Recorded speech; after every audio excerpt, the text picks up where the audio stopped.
Hi, this is Gomoku TV and my name is Łukasz Majksner.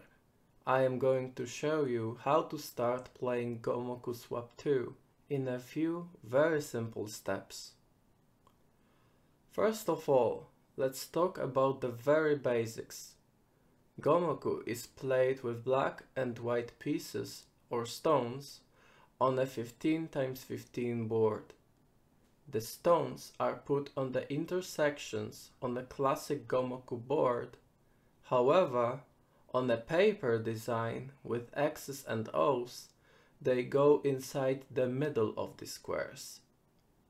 The opening rule that is officially used is called Swap 2.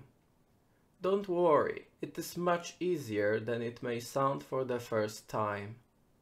There is always a first and a second player, and the first player starts the game with 3 stones on any unoccupied intersections in the order black, white, black. This is called an opening. Then, the second player has 3 options to choose from. The first option is to choose white and play the 4th move, after which the players alternate turns until the game is over. The second option is to choose black, which is called swap, and then the first player plays the 4th move, after which they alternate turns until the game is over.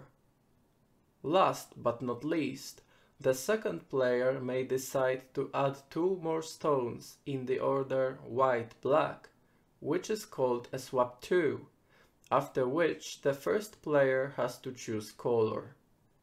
Now let's take a look at the different kinds of openings that can appear in a Gomoku game. Standard openings are the oldest ones.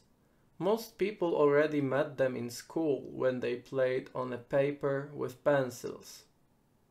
These traditionally start from H8, which is the middle of the board.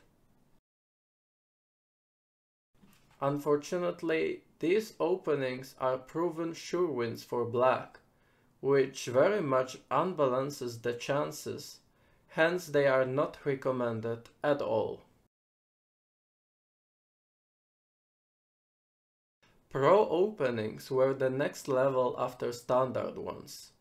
These also start from H8 traditionally, and the 3rd stone is put somewhere on the red square that you can see on the screen. Unfortunately, most of these openings are still black sure wins, or at least huge black advantages, which means this is still unbalanced and hence not recommended at all. The next attempts to create balanced openings were called long pro openings. These also start from H8 traditionally, and the 3rd stone is put somewhere on the red square that you can see on the screen. Some of these are sure wins for either black or white, and some of them are quite balanced. Using long pro openings is only recommended if you have a proper knowledge of their theories. Here, you can see 2 examples of 2 long pro openings. The first picture on the left shows a white sure win position, whilst the picture on the right shows a black sure win position. After swap opening rule was invented, all sorts of new openings started to appear.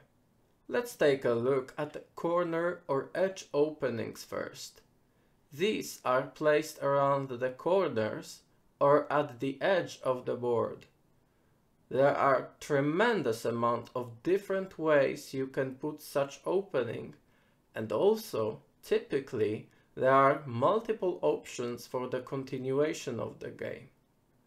It is rather easy to create balanced corner and edge openings. They mostly create space for creativity and positional gameplay. Such openings are suitable for most styles, and they are highly recommended for beginners as well as for everyone in general. Next, let's talk a bit about schemes. Typically, the stones are placed far away from each other in scheme openings, and most of them have a few or only one way to play. Many of them are sure wins for either black or white too. Due to this, scheme openings require proper theory knowledge and are not recommended for beginners.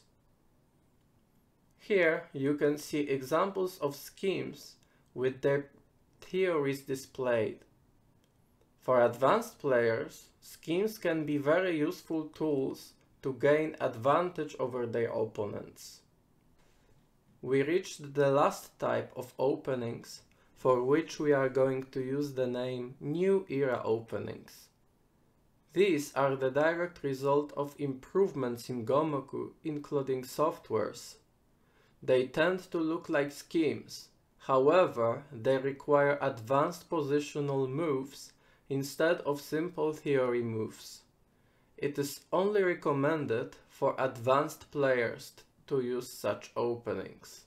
Some of the possible lines from the examples can be seen on the screen now, but as said, they don't usually have a strict theory that has to be followed, so more ways are possible for continuation in such openings. That was all for today. In the next video we will discuss the types of moves in Gomoku. If you like the content, make sure to like and subscribe.